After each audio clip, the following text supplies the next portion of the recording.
The Council of Whispers. The great assembly hall of Nexus Prime stretched across 3 kilometers of polished crystal floors, its dome reaching toward the stars like a monument to galactic unity. Today, as it had for the past 5 centuries, the Galactic Council gathered to discuss matters of trade, territory, and the endless bureaucracy that kept 1,000 worlds spinning in harmony. But today's session had taken an unusual turn. Ambassador Zekton of the Kresh Empire stood at the central podium, his scaled hide gleaming under the artificial suns that lit the chamber. His forked tongue flicked out in what his species considered amusement as he gestured toward the massive holographic display floating above the assembly. Ancient symbols and crude drawings flickered across the projection, artifacts from a civilization that no longer existed. "Behold, fellow counselors," Zekton's voice carried easily through the chamber's acoustic design. "The final remnants of humanity's grand delusions." Laughter rippled through the assembled delegates, a sound like wind chimes made of different metals. These creatures actually believed they would return from the dead to save the galaxy. The hologram shifted, showing what appeared to be star charts marked with primitive human writing. Among the symbols, one phrase appeared repeatedly in various languages. "We go quiet, but we never go away." Scholar Yindi of the Threx Collective leaned forward in her observation pod, her compound eyes reflecting the holographic light. Her mandibles clicked in the rapid pattern her species used for scholarly discussion. "Most fascinating," Yindi's voice buzzed through her translator. "The humans created an entire mythology around their own extinction. They called it the Great Silence and claimed it was voluntary." She manipulated her control interface, and the hologram zoomed in on a collection of human texts. According to these records, they believed they would vanish from known space only to return when the galaxy needed them most. More laughter filled the chamber, though it died somewhat when Elder Morak rose from his position in the ancient section. The Vorthak was old beyond the counting of most species present, his crystalline body reflecting eons of accumulated wisdom and memory. Unlike the others, he did not laugh. "You mock what you do not understand." Morak's voice resonated with harmonics that made the chamber's walls vibrate gently. "I was present during humanity's final years. They were not the primitive species you believe them to have been." Zekton's crest flared in irritation. "Elder Morak, with respect, humanity has been extinct for 500 standard years. Their homeworld is a dead rock, their colonies are ruins, and their final transmission was the desperate cry of a dying species. There is nothing left to fear from ancient ghosts." The Elder's form shifted, light refracting through his crystalline structure in patterns that spoke of deep thought. "Their final transmission was not a cry of desperation, young Zekton. It was a promise. And humans, whatever else they might have been, kept their promises." The chamber fell into an uncomfortable silence. Most delegates had heard the stories, of course. Every species had legends about the humans, their unpredictable nature, their tendency to form impossible bonds with other species, their habit of achieving the impossible when pressed to extremes. But legends were just that, stories told to children, myths to explain away the unexplainable. Dr. Yindi brought up another section of the historical records, this one showing the final days of human civilization. "The archaeological evidence supports the standard interpretation," she buzzed. "Humanity faced a series of cascading crises: environmental collapse, civil wars, technological disasters. Their final colonies went silent one by one. The last signal from Earth was a simple message: we go quiet, but we never go away. Then nothing. Silence for 5 centuries. Exactly my point," Zekton said, his voice regaining its mocking tone. "Empty bravado from a dying species. They went quiet because they went extinct. The galaxy moved on without them. And quite successfully, I might add." Ambassador Krillix of the Hegemony World stood, his multiple arms gesturing dramatically. "Perhaps we should focus on more pressing matters than ancient ghost stories. The Outer Rim trade disputes require our attention, and the neutral zone boundary agreements need revision." But as the council prepared to move to more mundane matters, a low harmonic filled the chamber. It was barely audible at first, like the distant hum of massive machinery. The delegates looked around confused as their translators struggled to identify the source and meaning of the sound. "What is that noise?" Zekton demanded, his crest now flaring in alarm rather than amusement. The answer came from the chamber's central communication array. A technician from the Nexus Prime Control Center appeared as a hologram, her blue-tinted form flickering with urgency. "Council members, we are receiving an unidentified signal from the outer system boundary. The transmission is unusual." "Define unusual," Elder Morek said, his crystalline form beginning to resonate with the same low harmonic that filled the chamber. "The signal is broadcasting on frequencies that haven't been used for centuries. It's also encoded in multiple languages, including several that our computers identify as extinct human dialects." The technician's image wavered as she consulted her instruments. The transmission includes star charts and what appears to be a message of greeting. The laughter in the chamber died completely. Zekton's tongue flicked out nervously as he stared at the technician's hologram. "That's impossible.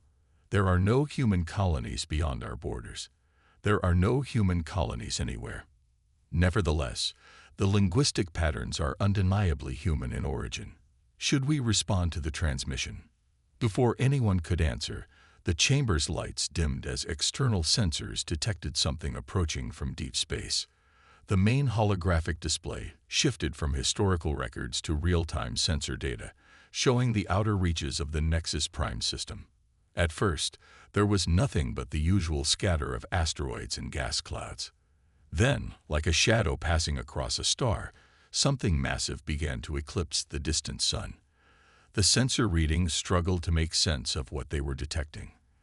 The object was huge, larger than any known ship class, but its energy signature was unlike anything in their databases. "By the void," whispered Ambassador Krillix, his multiple eyes focused on the display. "What is that thing?" The ship, for it was clearly artificial, moved with deliberate purpose through the outer system.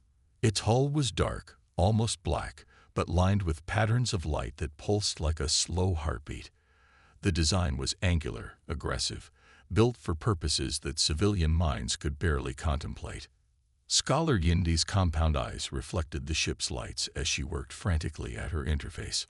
"I'm running the design through our historical databases.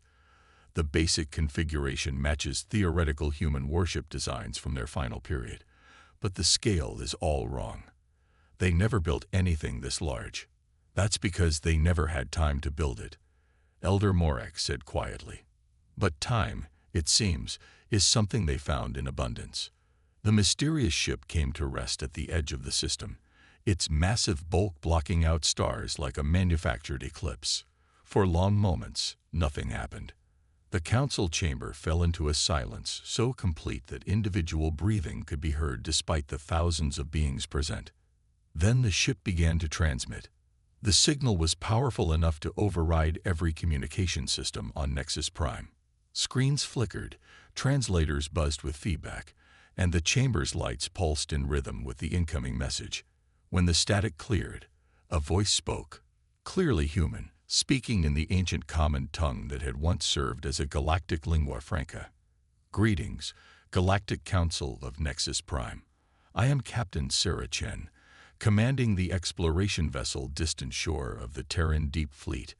We have received your historical broadcasts and note with interest your discussion of human myths and legends." The voice paused, and in that pause, the weight of 500 years of assumed extinction pressed down on every being in the chamber. "We wish to inform you that reports of humanity's death have been greatly exaggerated. We have been exploring beyond the galactic rim for the past 5 centuries, establishing new colonies, developing new technologies, and forming alliances with species you have never encountered. The Great Silence was not our ending, it was our beginning." Ambassador Zekton's crest had flattened completely against his skull, his earlier arrogance replaced by something approaching terror. "This is impossible," he whispered, but his words carried clearly in the deathly quiet chamber. The transmission continued, as if the human captain had heard his protest. "We understand your skepticism. After all, you have spent centuries believing we were gone. But we never left, council members. We simply stepped back to grow stronger, to explore further, to become something more than we were when last you knew us." On the display, the massive ship's lights pulsed brighter, and sensor readings showed more contacts approaching from deep space. Not one ship, but dozens, then hundreds. A fleet emerging from the darkness between galaxies, their arrival timed with precision that spoke of long planning and careful preparation. "We have monitored your progress over the centuries," Captain Chen's voice continued. "We have watched your expansion, your conflicts, your achievements and failures. You have done well in our absence, but the time for silence has ended.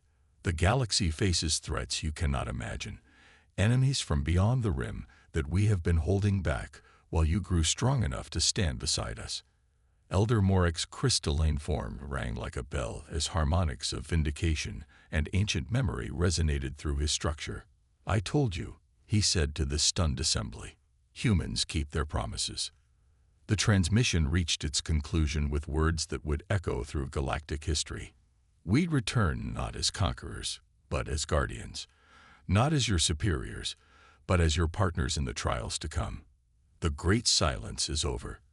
Let us see if the galaxy remembers how to listen to the songs of war and wonder that humanity brings." The signal ended, leaving the chamber in a silence that felt entirely different from before. This was not the comfortable quiet of routine bureaucracy, but the breathless pause before a storm that would reshape everything they thought they knew about their place in the universe. Above them, the stars themselves seemed to hold their breath as humanity announced its return to a galaxy that had forgotten to fear the dark. The return of the Silent Fleet. The emergency session of the Galactic Council convened within an hour of humanity's announcement, but the great chamber of Nexus Prime felt smaller now. The elegant crystal dome that had once symbolized galactic unity now seemed fragile, like a soap bubble that might burst at any moment. Representatives huddled in their designated areas, voices raised in argument, fear, and desperate speculation. Ambassador Zekton paced within his delegation section, his usual composure shattered like glass. 500 years, he kept muttering, his forked tongue flicking rapidly. 500 years of silence, and now they return with a fleet. What have they been doing out there? The question hung in the air like smoke, acrid and choking. Scholar Yindi worked frantically at her interface, compound eyes darting between multiple data streams as she tried to make sense of the sensor readings flooding in from the outer system. The human fleet had grown from dozens to hundreds of ships, each one defying easy classification. "The technological signatures are unprecedented," she announced to the chamber, her mandibles clicking in agitation. "Their ships use power sources I cannot identify, hull materials that seem to absorb our scanning attempts, and propulsion systems that generate no detectable exhaust or energy waste." Elder Morik remained motionless in his observation platform, but the light refracting through his crystalline form had taken on new patterns, complex geometries that spoke of calculations beyond the reach of younger minds. "They did not spend 5 centuries in idle wandering," he finally said, his harmonic voice cutting through the chaos. "They were preparing." The chamber's main display flickered in change, showing real-time views of the human fleet. The ships moved in perfect formation, their dark hulls catching and reflecting the light of distant stars in ways that made them seem almost alive. At the formation's heart sat the massive vessel that had first appeared, the distant shore, its bulk dwarfing even the largest dreadnoughts in the Council's combined fleets. "They're moving," reported the Nexus Prime Communications Officer, her holographic form unstable with stress. "The entire fleet is advancing toward the inner system. Estimated arrival at our position in 6 standard hours." Panic rippled through the assembly like a physical wave. Some delegates called for immediate evacuation. Others demanded the mobilization of the Council Defense Fleet. A few, led by the militant hegemony faction, even suggested a preemptive strike against the approaching humans. But before any decision could be reached, the chamber's lights dimmed again. This time, the incoming transmission was different, not the formal greeting of before, but something more intimate, more immediate. When the static cleared, a figure materialized in the center of the chamber. The hologram showed a human woman in her middle years, though her exact age was difficult to determine. Her dark hair was streaked with silver, and her eyes held depths that spoke of experiences beyond normal comprehension. She wore a uniform that was clearly military in design, but unlike anything in the Council's historical records. Most unsettling of all, portions of her visible skin showed the telltale gleam of cybernetic integration. "Greetings, Council members," she said, her voice carrying the authority of absolute command. "I am Admiral Dex Reborn of the Terran Deep Fleet. I know that our return has caused concern. I am here to offer explanations, and, if possible, reassurance." Ambassador Zekton found his voice first, though it came out as more of a croak than his usual imperious tone. "Admiral, what happened to humanity? Where have you been for 5 centuries?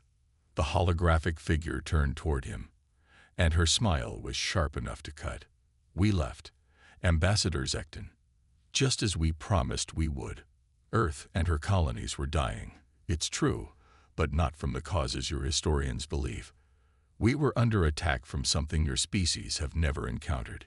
Entities from beyond the galactic rim that view organic life as an inconvenience to be eliminated." She gestured, and the hologram expanded to show star charts of regions far beyond known space. Strange symbols marked locations that seemed to exist in the voids between galaxies, dark places where stars were sparse, and space itself seemed somehow wrong. "We called them the Silence Bringers," Admiral Reborn continued. "They have been probing our defenses for decades, testing our resolve, preparing for a full invasion. We realized that the only way to save the galaxy was to appear to die, while actually growing strong enough to face them." Scholar Yindi's compound eyes reflected the star charts as she processed this information.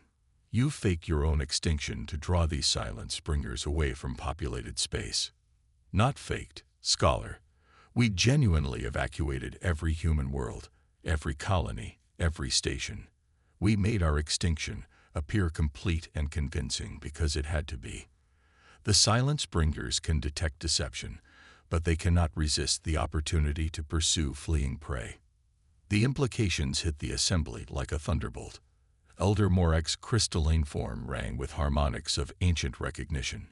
"You led them away from us. You spent 500 years fighting a war we never knew existed." Admiral Reborn's expression grew darker.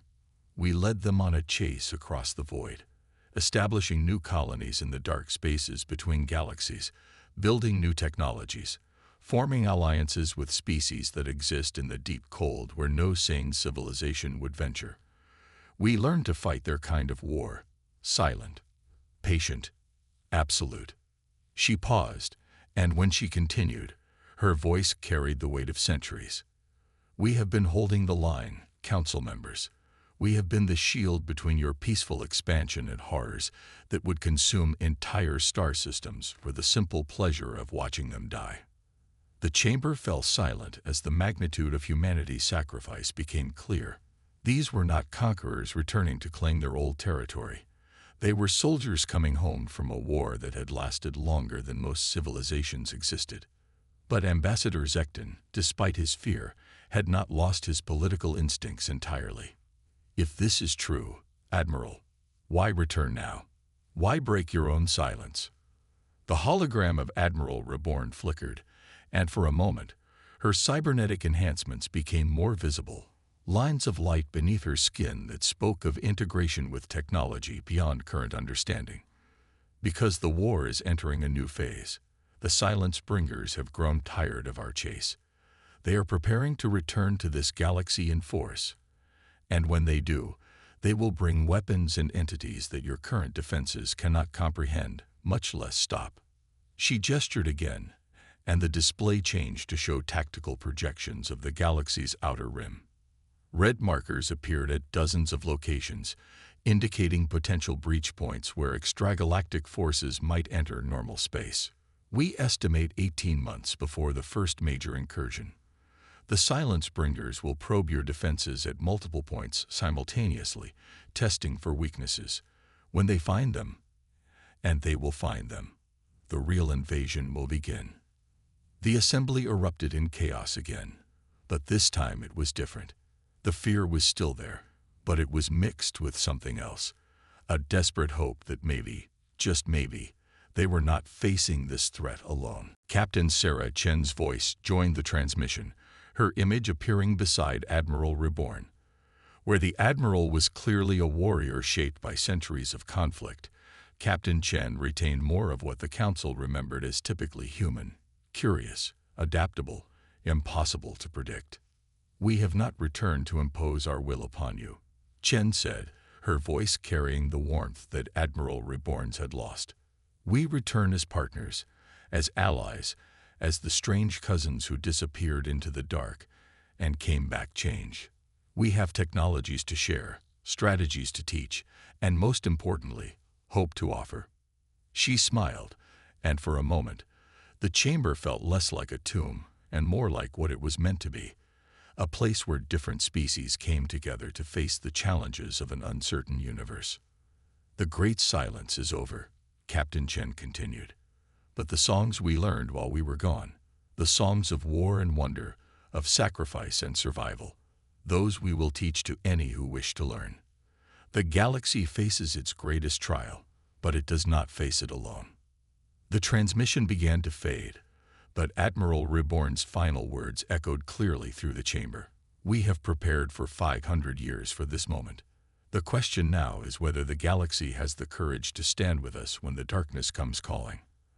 As the hologram disappeared, leaving the council members to stare at empty air, Elder Morak spoke into the silence. "The myths were true, all of them, and now we must decide whether we are worthy of the guardians who never forgot us." Above them, the human fleet continued its approach, no longer a threat but a promise that in the coming darkness, the galaxy would not stand alone. The silence had been broken, and in its place came something far more powerful, the sound of hope returning to a universe that had almost forgotten how to sing.